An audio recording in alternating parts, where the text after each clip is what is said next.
Hi, my name is Dave Picart and I'm from Manchester. Now, for those of you who don't really know me, that's not of great importance because this situation is not about me.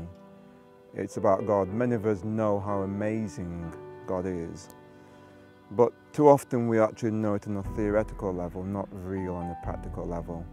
So I'm here really in a position that I don't really enjoy because I don't like sitting in front of cameras generally.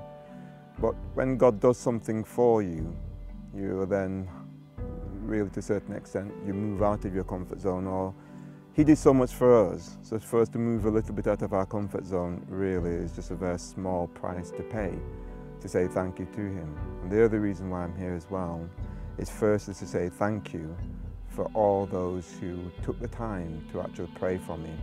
I know that many people around the world, throughout England I should say, throughout Manchester, throughout England and around the world, took the time to pray, took the time out of their day. Churches stopped their services and prayed. And really this is to say thank you very, very much for this. I sincerely appreciate this, and I'll explain to you why I can say this. So to each one of you who prayed, I would like to thank you from the bottom of my heart for helping to spare my life, that I'm actually here now to actually mention a few things to you. The whole point started some while ago. Generally, I'm quite a fit person. I don't do illness, I don't do man flu, I don't do any of those type of foolish things. I just haven't got time for it. I generally work in my own business and I just haven't got time to sit around and waste any time. So for that reason, illnesses, it just doesn't function with me. I've never been ill in my life. I think I spent 1 week in hospital once, and that was as a result of my sporting activities, roller skating, and then actually playing football.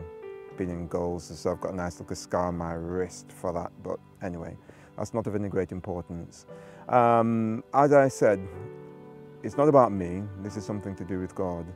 Now, I generally go to the gym, say twice a week, and do some work at home. I go jogging a couple of times a week with my wife. I play tennis at least once a week. I play football every Sunday for maybe 2-3 hours. I play badminton as well. I do quite a lot of things, and I keep myself generally active. I'm a vegetarian. I eat very healthily. I'm not overweight, as hopefully you can see. But on one occasion, on the 22nd of June this year, 2013, I went off to the gym as usual, and I was in the gym on a Friday morning, happily going about my business, doing my exercise routine, when for some strange reason I decided just to increase the weight on my particular exercise by 5 kilograms, which most guys will know 5 kilograms is nothing. So once I finished that exercise, I decided, right, I'll set up the equipment to do some deadlifts, and I plan to put a fair amount of weight on that just to strengthen my back. Now, before I did that, I decided, okay, once I prepared the equipment, I decided I'll sit down on the bench and just rest for a few moments. And when I sat down, after about a minute, I felt this strong headache at the back of my head, just at the back there. I felt this really strong pain. I don't usually get headaches, and I just thought, well, you know something, just ignore it, as most guys would look at, and just go on with the exercise. If you get on with the exercise, do them quickly, you can get out and get home before it gets too bad. So I thought, okay, no. So I decided I'd wait a little while just to see if it would go. After a few minutes, the headache just began to increase, and I'm talking about, it really began to get to the point where I couldn't really move. So it's really painful.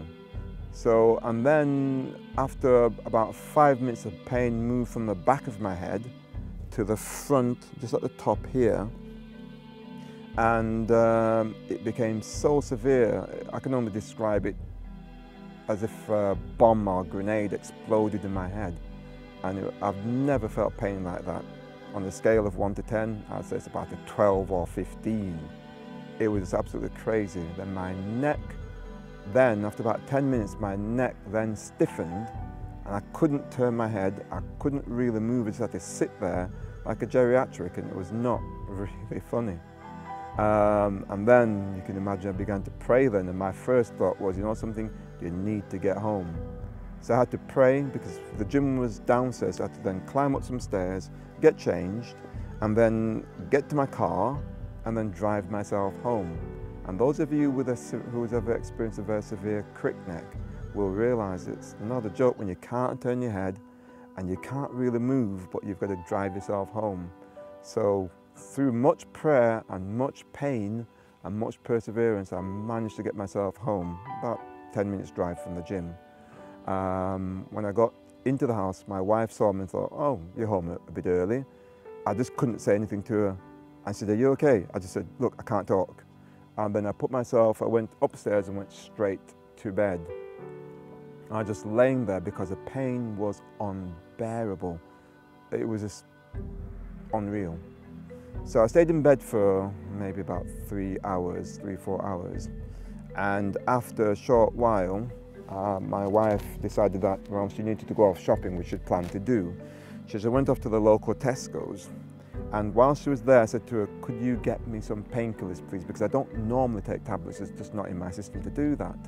But on this occasion, no, there's no choice in this matter. So I asked her to get me some painkillers. So while she was at the Tesco's, she was contemplating which painkillers to get. And because I thought maybe I'd pulled a muscle in my neck, and that was what triggered my headache, I thought, well, if you can get me some gel that I could rub on my neck to try and help the muscle, so I thought, as well as painkillers, and that'd be good.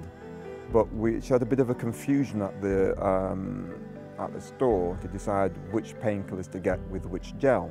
So by chance, a pharmacist, young lady, overheard my wife's discussions and asked, well, what do you need it for? So she then described to her the problems that I was having and said that, right, okay, now what's the best medication to take for this? But after the pharmacist listened carefully to the symptoms of my condition, the pharmacist said to my wife, I don't think it's what you think it is. I think it's a little bit more serious than that. So if I were you, I'd go and check it out. And at that time, I was actually on the phone with my wife trying to decide on which medication she should get. Now, when she told me what the pharmacist said, for another strange reason, I didn't question it. Because normally I'd think, you know, medical things, I'd take a pass on it. But this time, for some strange reason, I decided, you know something? You better go and get it checked out. So I got out of bed, I forced myself out of bed because by that time, the headache had lessened to maybe a 9 or a 10, but it was excruciating still. So at that particular time, I decided that I would get up, go and have my shower, and get dressed ready to go to A&E with my wife when she returned from the supermarket. Now, I just forgot one point actually. Let me just backstep a little bit back into the gym. I forgot that when I was in the gym and I was sitting down, before the headache started, I mentioned that I prepared the equipment to do some deadlifts. Now that's one of the most strenuous exercises in the gym for me. I don't know what it is for other people. So really, the greatest stress I would have been under would have been doing the deadlifts. And for some strange reason, I was fine doing my exercise before. I prepared the equipment and then I sat down and I was fine. But when I sat down, it's then the pain started. And I was in two minds, should I go and just finish the deadlifts or not? And really, if I'd done that deadlift, if I'd actually completed that exercise, to be honest with you, I wouldn't be here now. So for some strange reason, headache started exactly at the time when I should have gone to the most strenuous exercise. And that's when I was in contemplation whether I should go ahead and do the exercise or not. But because the pain had then increased to such an extent, I thought to myself, you know something, you better skip it. And usually I don't like missing my exercises. So I said, skip it and go home. And really, it was God's grace that I actually did that, because to be honest with you, as I said, I doubt I'd have been here if I'd completed that particular set of exercises. Now, back to the situation at home, I got showered, I got ready, my wife came home, and then we both then travelled to A&E. This time she was driving. And on the way there, I was beginning to think, maybe things are a little bit more serious than I thought. And maybe this trip I'm taking to hospital, there's a possibility I may not even come back out. So you begin to contemplate things carefully and looking around and thinking, maybe I'll not see this thing again. And then I got into A&E and was usually waiting there for several hours, sitting around talking. And when we finally got seen, I spoke to it was a nurse. I think that's sort of like a nurse, which is like a half nurse, half doctor type of thing. I'm not too sure exactly what to call them. And it was fortunate that I saw her, because if I'd seen just an ordinary nurse, I don't think she'd have really come up with the conclusions. But when I described my symptoms to her, she then said, okay, you know something? I'm going to book you in to do a CT scan. So after about an hour, this was done. And when that was done, she then came back and said, really, I suspect you've had a subarachnoid, what's the word, hemorrhage. In other words, to you and I essentially suffer from a brain hemorrhage, which is a bleed on the brain. Albeit microscopic, but I'm telling you from now, microscopic or not, that type of pain is just not a joke. Now, once she mentioned that I had the hemorrhage, then it was a matter of them transferring me to a specialist neurological hospital, which is about 5 miles from the hospital I was in. But they phoned and they said that, well, sorry, but we can't get him in until 24 hours time, which obviously was not a very good situation. But in the meantime, whilst they were trying to sort me out to transfer me, I'm sitting around with my family, because at that time my daughter Charlene and her husband Clive had travelled down at record speed. I don't know how long it took them to get from Wales to get down to the hospital. They got down there so fast, to be honest with you, that they were the furthest away and they got to the hospital first. So when they walked through the door and I saw them, I thought, what are you doing here? But the speed they must have driven, I'm glad there were no police around.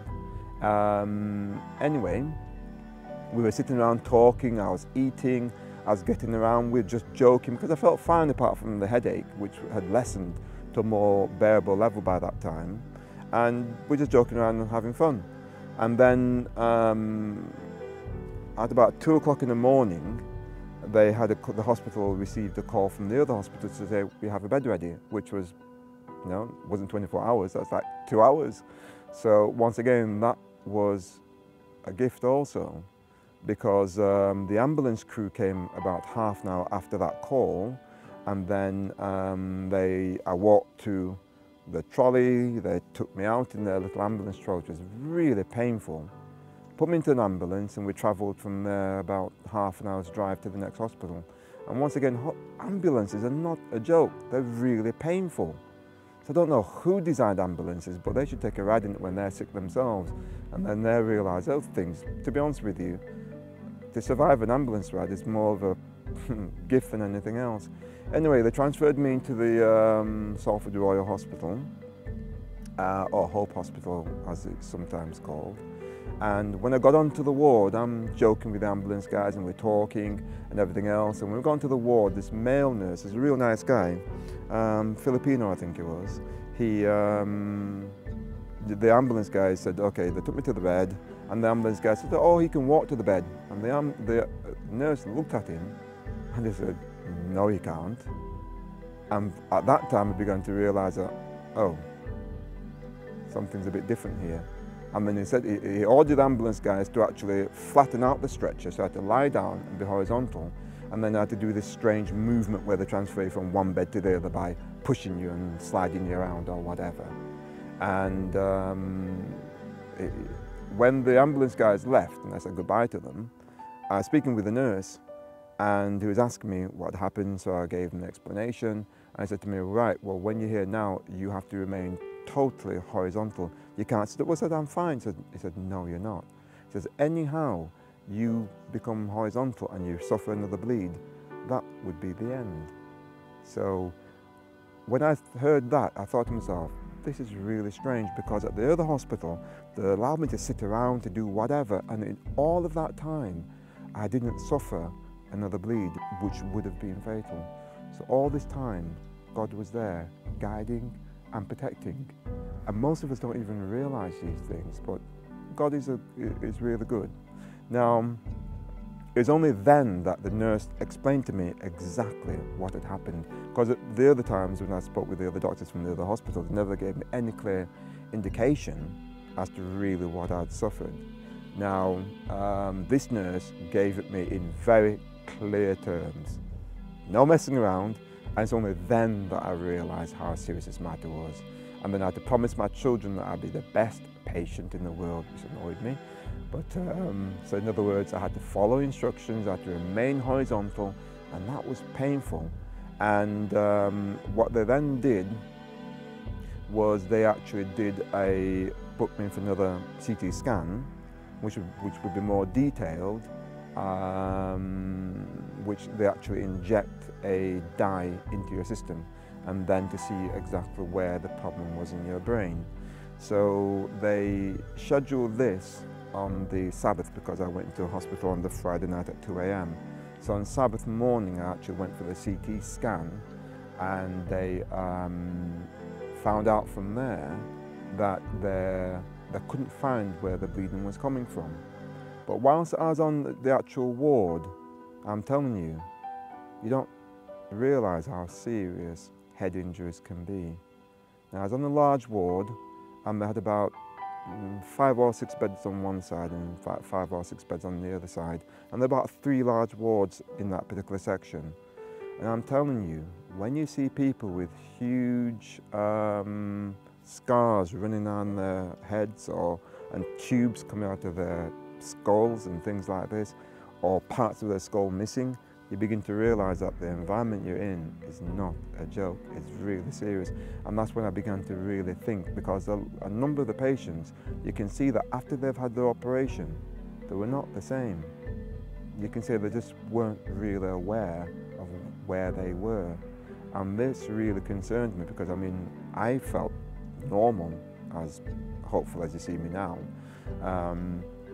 But there, I began to conclude that if I had to have an operation, a brain operation, there's a good chance I could come out not the person I went under the anaesthetic, really, not the same person. So on there, I just really began to pray and think. But at that particular stage, really, too many of us talk about faith. Faith is a reality. You have to really take things seriously. And after I looked at the situation that there's a possibility I may not get out of this hospital, I really had to look at myself very carefully and consider what is important here.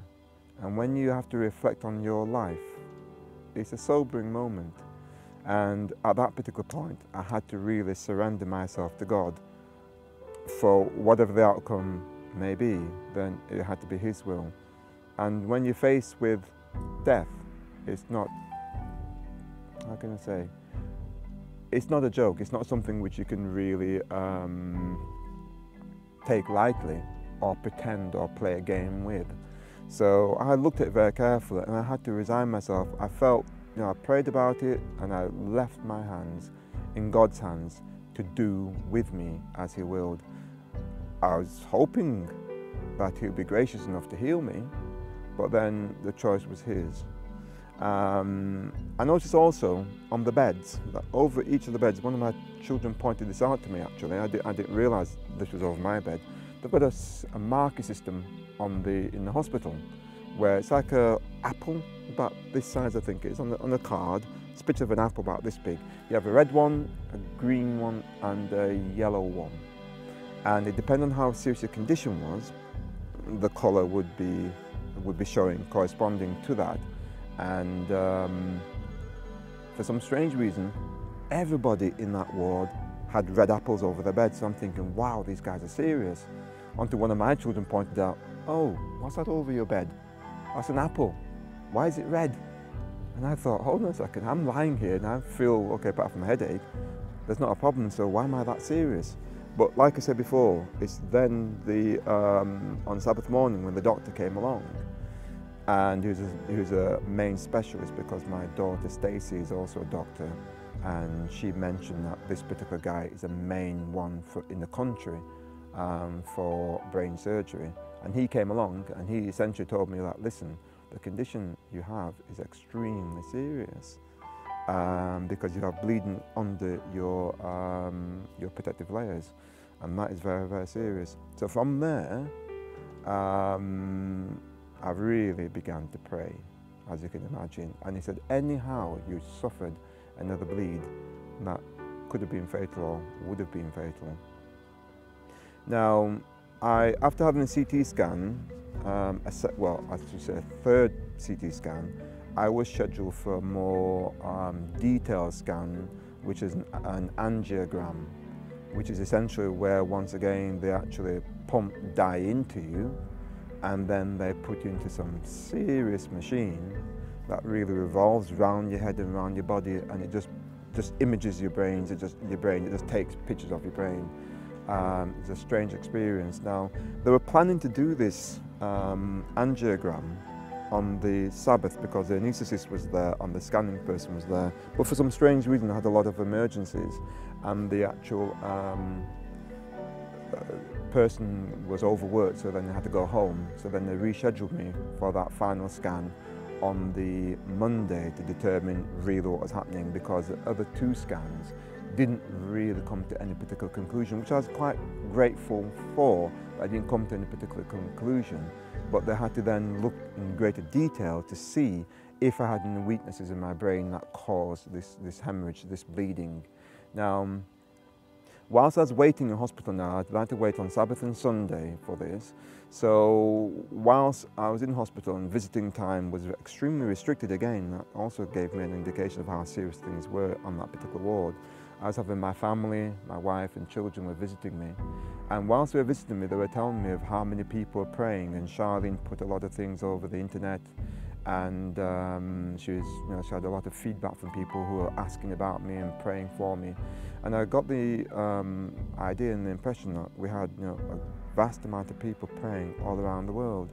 So I began to think to myself, I'm here lying in hospital, and the biggest pain now, because the headaches had lessened and they were giving me painkillers as well, and some other medication to try and make sure the pressure in my head was up, my blood pressure was fine.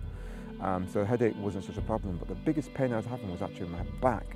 Lying in bed on your back and not able to move or turn over, that was murder. So I'm sitting down there really suffering a lot of pain, because I've got a very sensitive back anyway. And here I'm hearing a lot of people praying for me, and I'm thinking, well, what good does that do me? I can't feel them praying. All I can feel is the pain in this bit of a problem bed.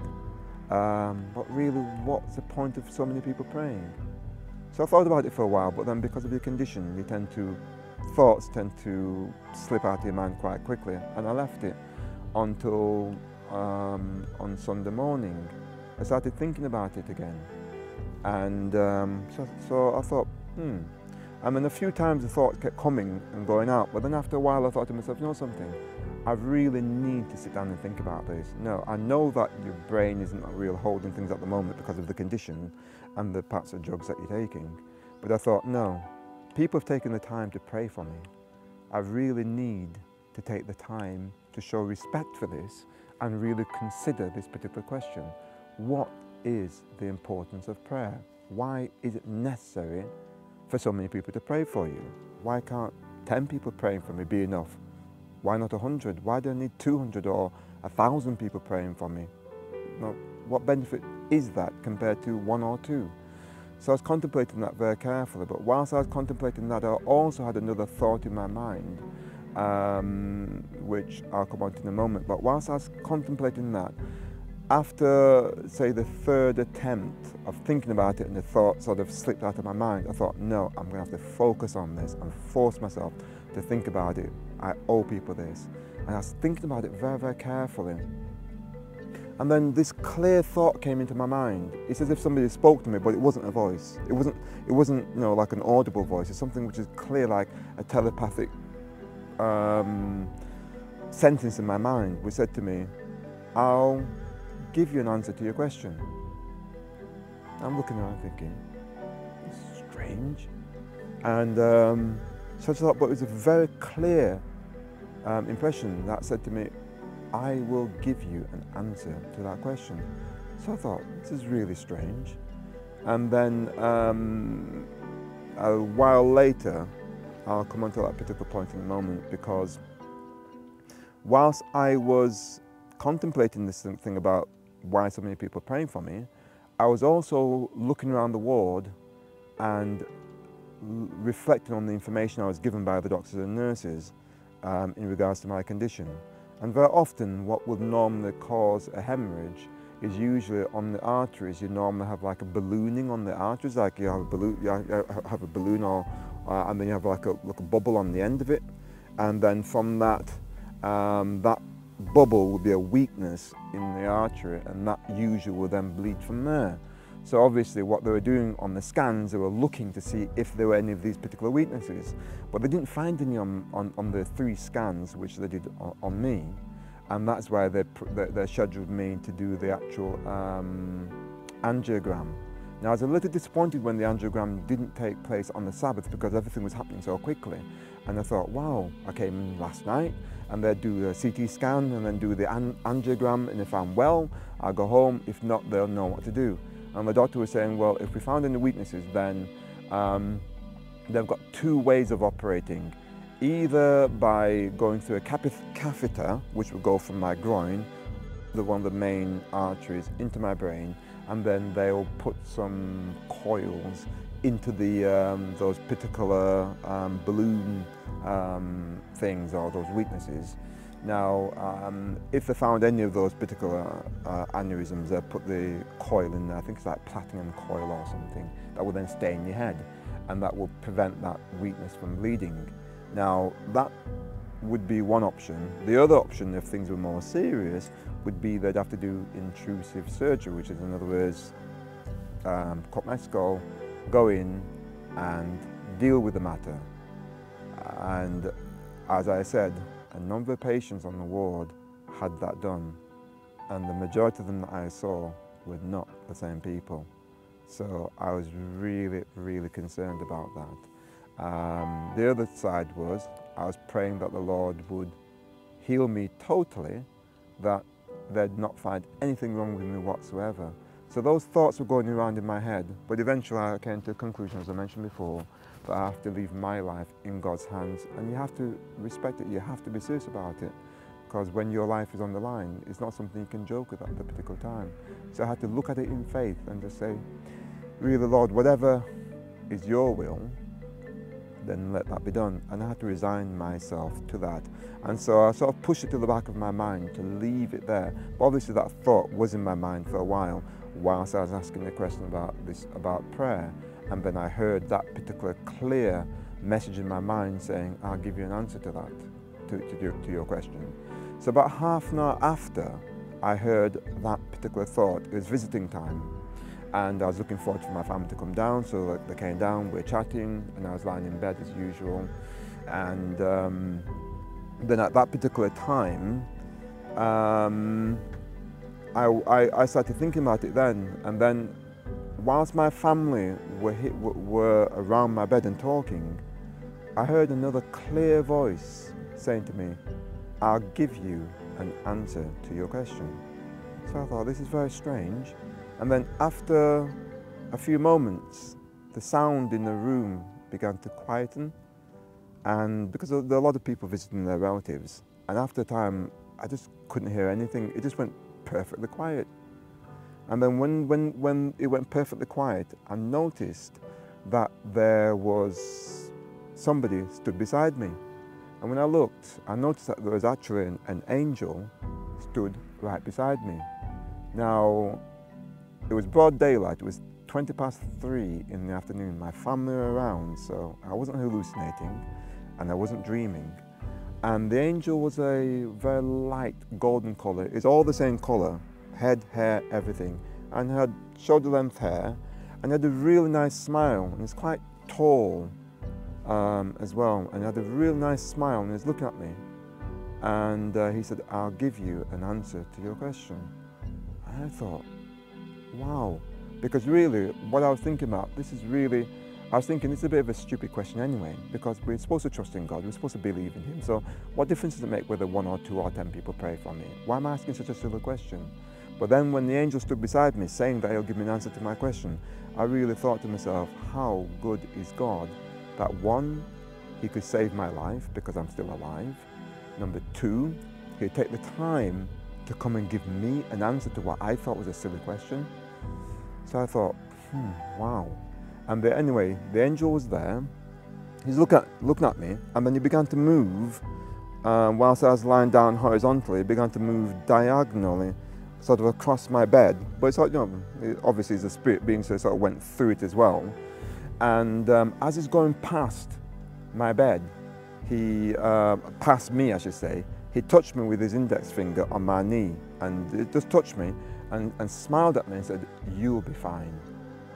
And then he turned round and continued to walk through my bed to the end of the bed, and then he stopped at the end of the bed with his back to me. And then he said to me, "Now I'll give you an answer to your question." So when he's at the end of the bed, I was watching him, of course, and then I noticed that just about 1 meter in front of him, the atmosphere began to move slightly, a bit like, I started noticing like smoke, or like, it's a bit like a heat wave when you see a heat haze in the distance on a hot summer's day. You just see like the atmosphere is not quite right. It began to move slightly. And then when the atmosphere began to move, I noticed it began to thin, and it's like a very thin veil of smoke just sort of disappeared. And I noticed then, obviously I'd moved my attention from the angel and I was looking to see what was happening there. I noticed that there's a lot of movement in front of the angel just beyond where this veil was. And the movement was a mixture of like light and dark movements, which to me looked like they were just moving, intertwining with each other, moving around backwards and forward this way. But when I looked more carefully, I noticed there was actually distinct light patches and dark patches. And as I'm concentrating more on this, I noticed that the light patches were slightly closer to me, and the dark patches were slightly further away, maybe about ½ a meter apart from each other. And I noticed then that the light patches were more distinct shapes. They weren't human shapes or anything, just like light movements, but they were very bright, I should say very white, and then the other ones which were beyond were very dark, like just jet black. And they were moving on, it's like 2 different paths that they're moving around. And then I noticed that some of the black ones started trying to move faster, and then 1 or 2 of them tried to move and come through the line of the lighter ones. I noticed then that the actual lighter patches started moving even faster. So the black ones couldn't get through, and so when they tried to come through, they suddenly turned around and moved back again and tried to move around. It was as if they were trying to find a way through, and they couldn't. And once that began to happen, the lighter ones started moving faster, and then it was just like the darker ones, really, to me it looks like they're too afraid and they had to go. So when I realized that, I noticed also that between where the lighter patches were moving, the angel and myself, there's perfect calm. It's really peaceful. When I saw the angel, I wasn't surprised. It's a bit like in the Bible where people, see an angel, and then the poor angel has to say, peace be still, calm down. I didn't feel that. When I saw the angel, it's just really pleasant. It was really nice. It was really peaceful.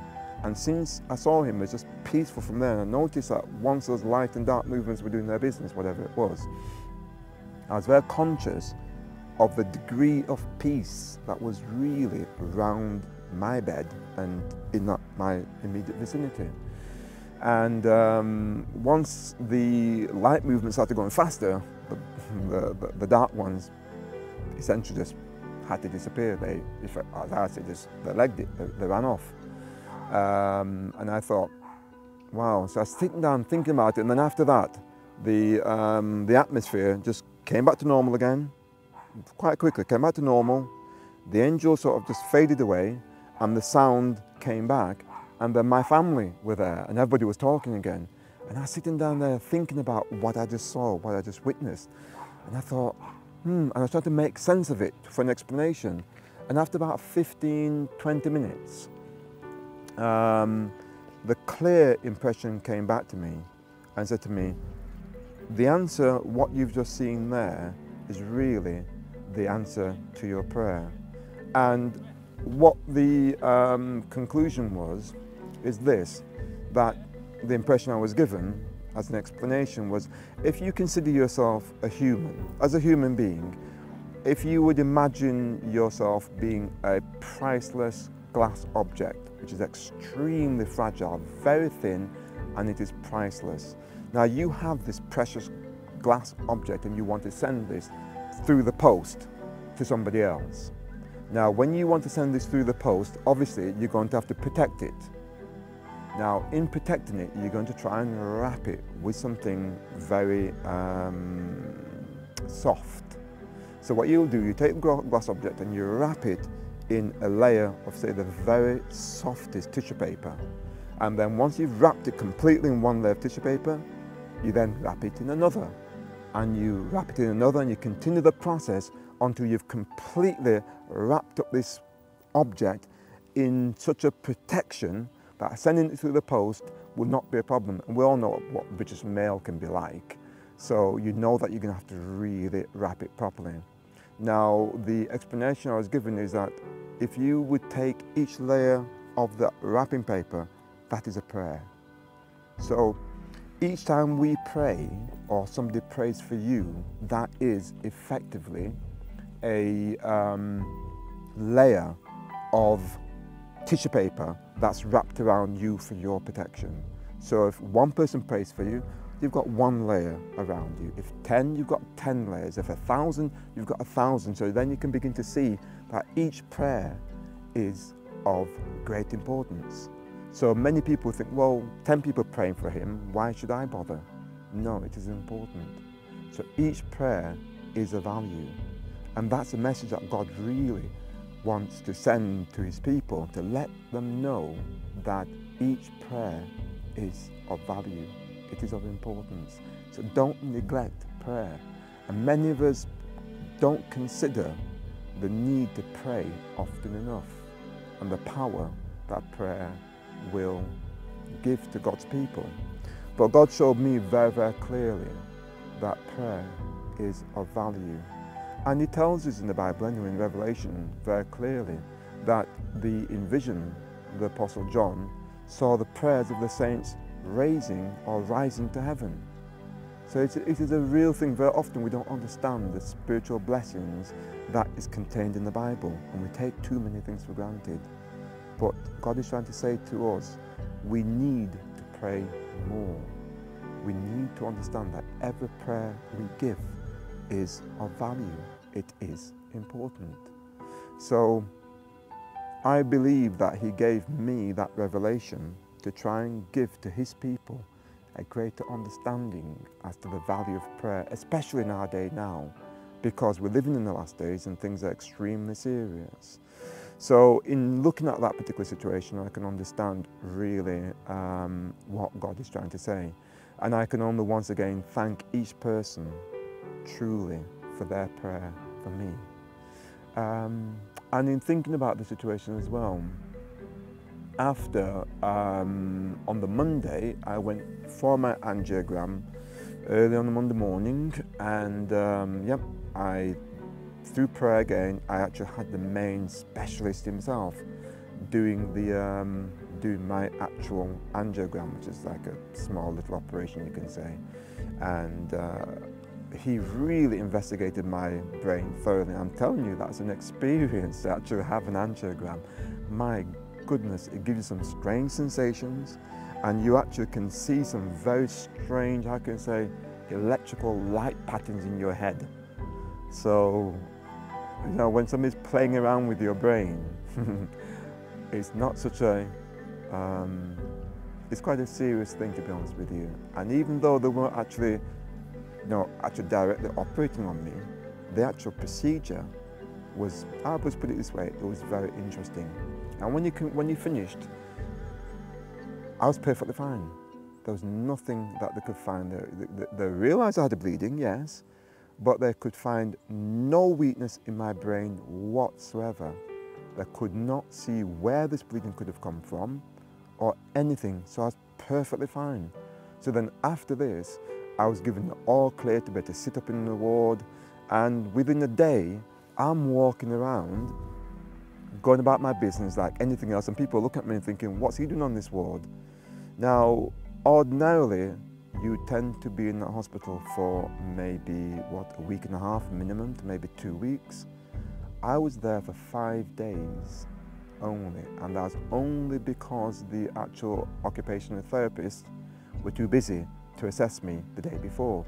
Otherwise, I'd have been out within 3-4 days. Now that is almost unheard of. Very often people take quite a long time to recover. I came out of hospital, and within 3 weeks I was driving again. I was playing football. I was doing my exercises, and I'm not talking about playing football for like 2 minutes. I'm playing football for 2 hours. Within 3 weeks, I said I had my driving license back. I'm driving, because ordinarily it should take about 3 months to get a driving license back. It took me 3 weeks. So the thing that we've got to understand, when God does his business, he doesn't do it in half measures. He doesn't play games. He'll do it properly. And to the extent now, which is what I was praying for, Lord, it is in your power to heal me, and if it's possible, heal me to the extent that the doctors will be surprised and be unaware of really what happened. And they themselves, because a doctor was saying to me, that is a miracle. They have no idea what happened, how it could have been, or anything of this nature. I can perhaps take it that maybe God had a message for me. Well, I know that definitely did, but also had a message for his people, that it's time we took prayer more seriously. Begin to pray for each other, and remember that those of you who have people who you've been praying for a long time, or they need your help, you really need not to give up. Persevere and be persistent, because like I said before, I can only say that God has done something for me, which is a miracle. Seriously, God is still in the miracle working business, and this is what, August 2013. He's coming very soon, and he wants his people to live a life of faith, which we can only acquire through prayer. And this is what he wants from each one of us, to pray together and to understand that he's so close. And one thing I did realize as well through this experience, the veil, or the difference between the spirit world and the physical world, isn't as we think. It's very, very thin.